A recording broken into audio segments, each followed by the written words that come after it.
Everyone, this is Anju Begum. Welcome to our MSET chemistry class.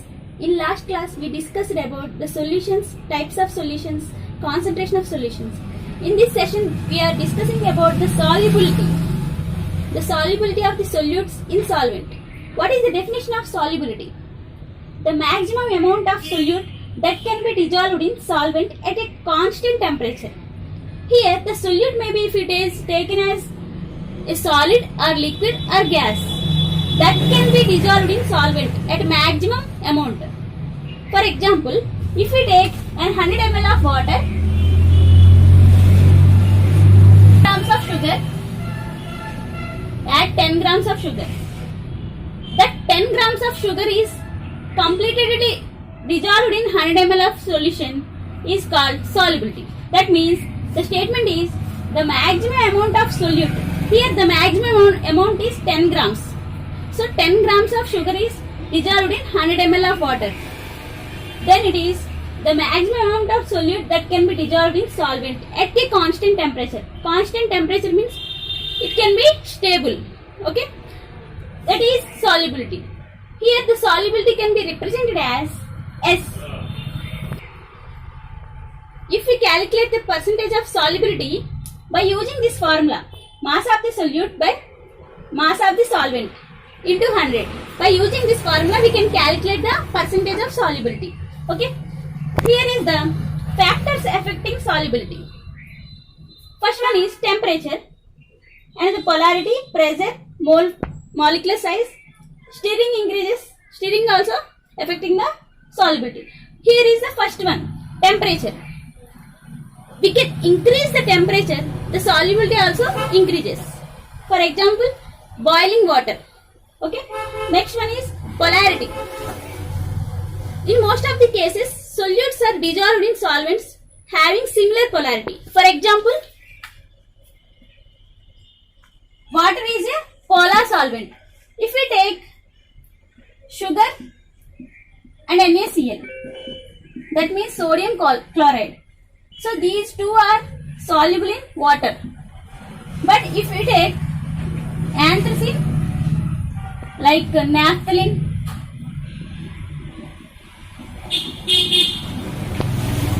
these two are does not soluble in water. These two are soluble in benzene.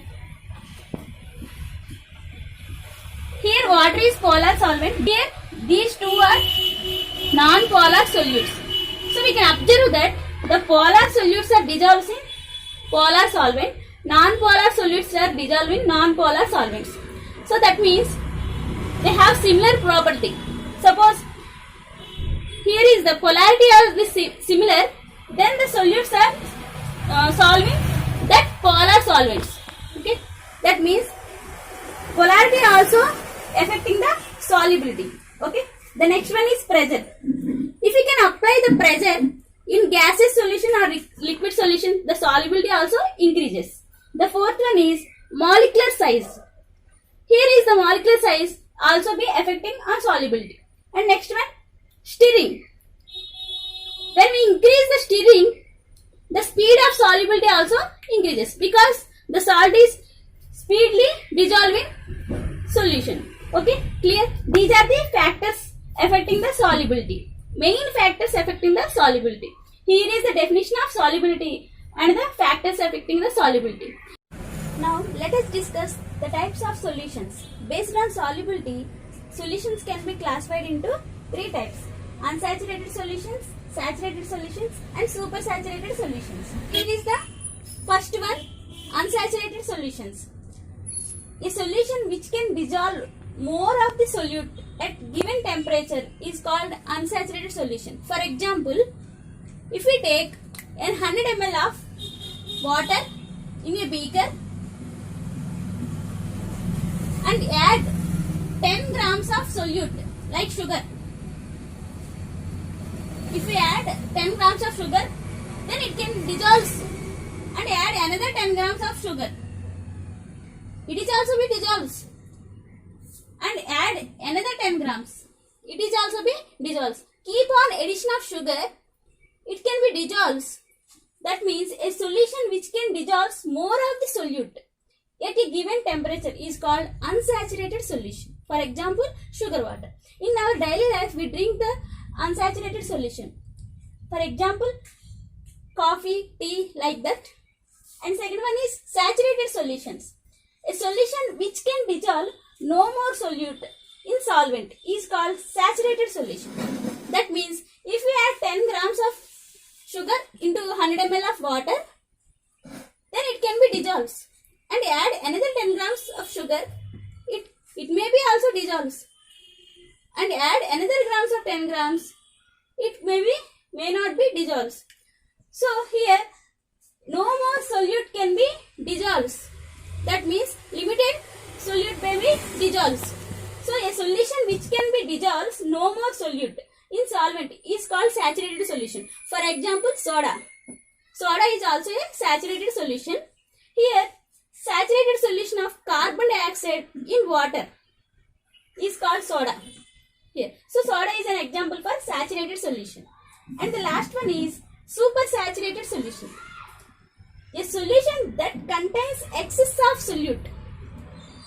Then saturated solution. Suppose if we take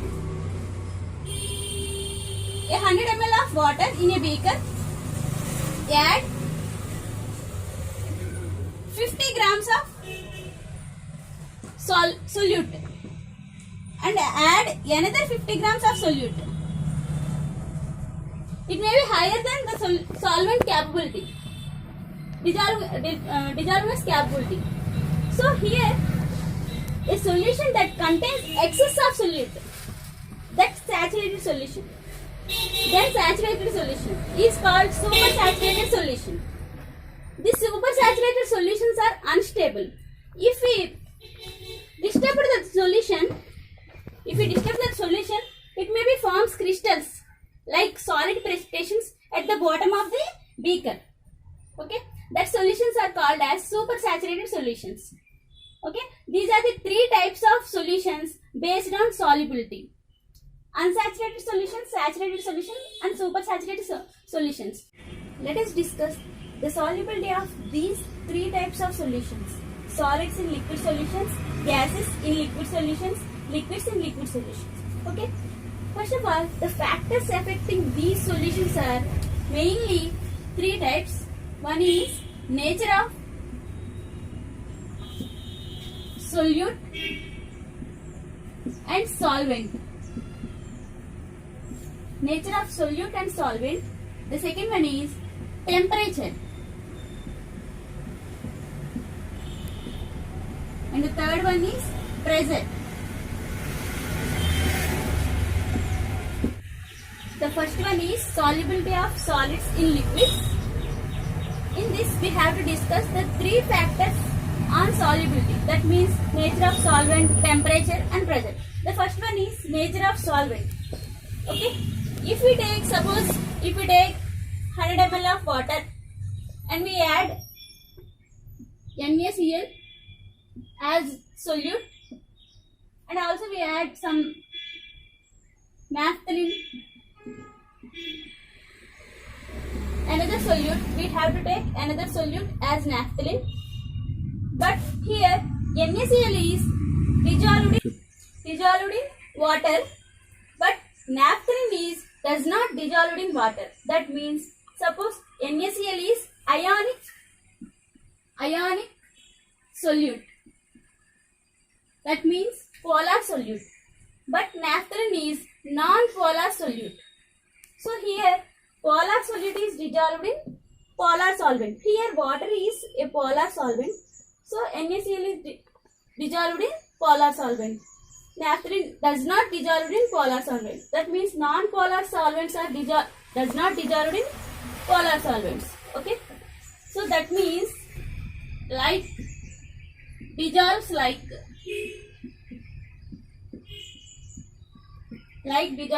that means polar solvents are dissolved in polar solutions and non-polar solutes are dissolved in non-polar solvents. That means like dissolves like. The next one is temperature.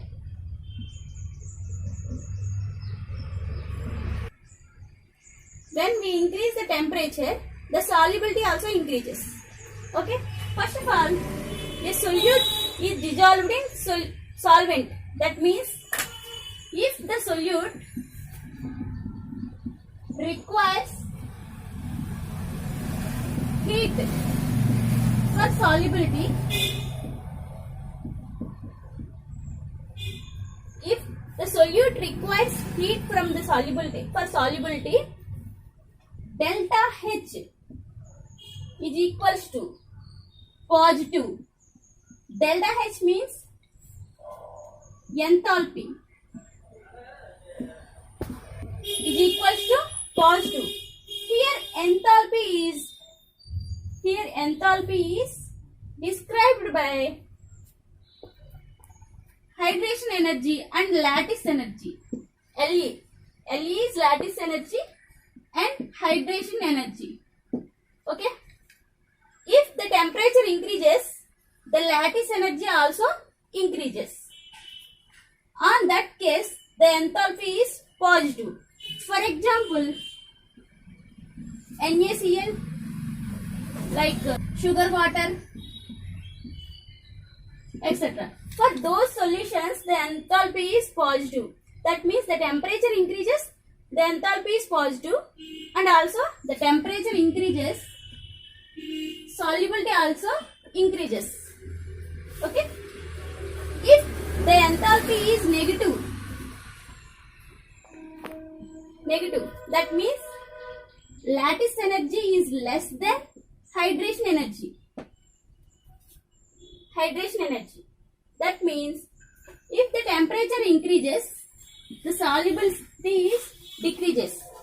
For example, we have to take naphthalene solution like ammonium chloride NH4Cl and NaNO3, etc. For those type of solutions, the enthalpy is negative. That means lattice energy is less than hydration energy. So here the lattice energy is less to hydration energy. So here the temperature increases, solubility decreases. The solubility depends upon the enthalpy. Okay, clear. If the enthalpy is increases, then mean positive, lattice energy is higher than hydration energy. That means temperature increases, solubility also increases. If the lattice energy is less than hydration energy, the temperature increases, solubility decreases. Okay. The third one is pressure. There is no effect on pressure of solubility of solids and liquids. There is no effect on pressure of solubility of solids and liquids. Okay. Because the solids are less compressibility. Okay.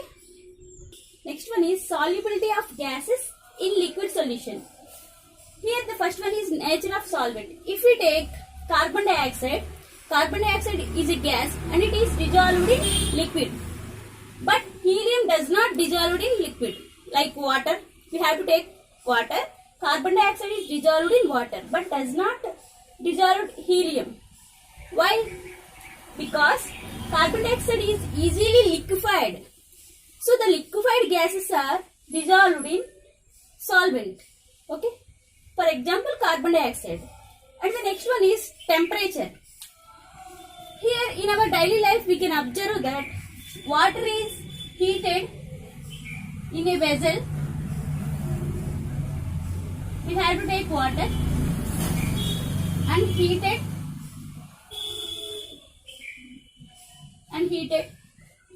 After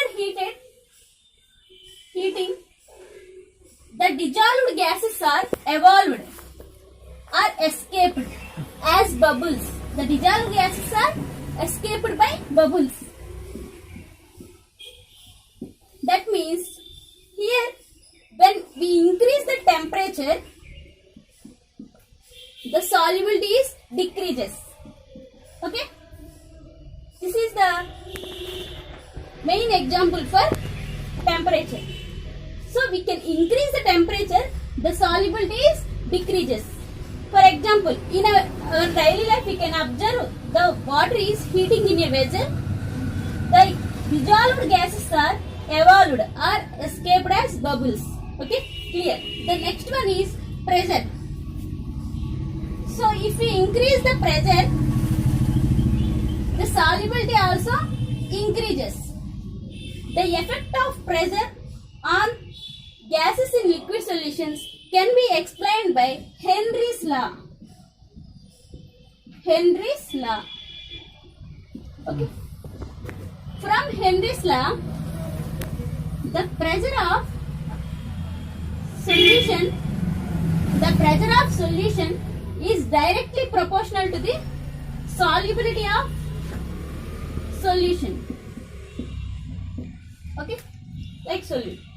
Pressure of solution is directly proportional to the solubility of gases in liquid solution. So here I have to take pressure of gases in liquid solution is equals to KH into solubility of gas. Here the solid is taken as gas. So solubility of gas. Okay. KH is Henry's constant.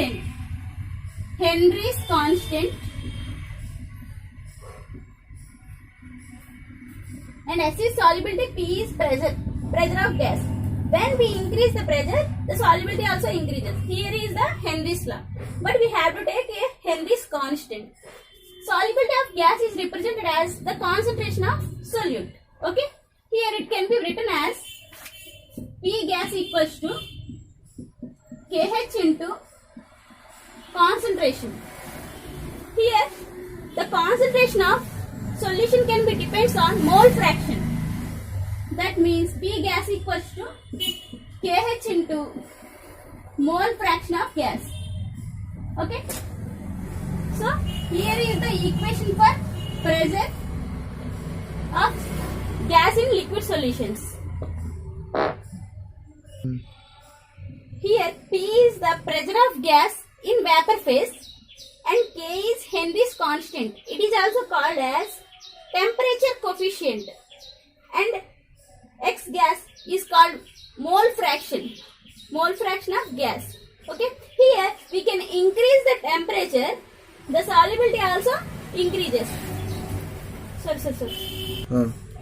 If the pressure is increases, the solubility also increases. By this equation, we have to calculate so many problems. Let us discuss the limitations of Henry's law. First one is, Henry's law is not applicable for the gases does not react with solvent. Okay. For example, CO2 plus H2O gives rise to H2CO3. Here CO2 is reacted with H2O. But Henry's law is not applicable for the gases does not react with solvent. Okay. So here the Henry's law is applicable. And the next one is low pressure. At low pressure, Henry's law is applicable. But at high pressure, Henry's law does not applicable. Next one is applications of Henry's law. In our daily life, we drink cool drinks. So for example, we have to take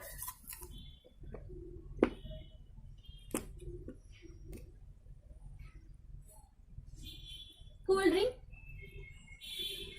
and we compress the carbon dioxide into water at high pressure. When it is poured into a glass, we can observe that some fumes. That means the gases at high pressure are easily be packed, and we can pour it into a glass. The dissolved gases are escaped. Okay, that means low pressure. At low pressure, the dissolved gases are escaped. Okay, here we can observe that the main example or main application is in packing of soda cans.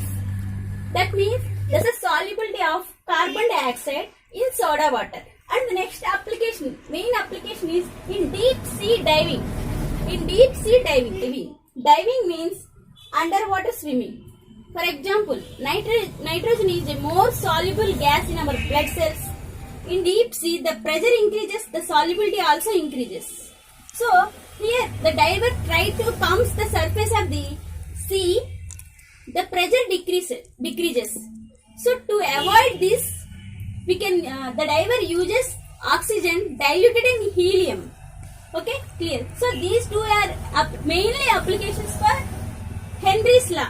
Okay, Henry's law is used to calculate the pressure of gases in liquid solutions.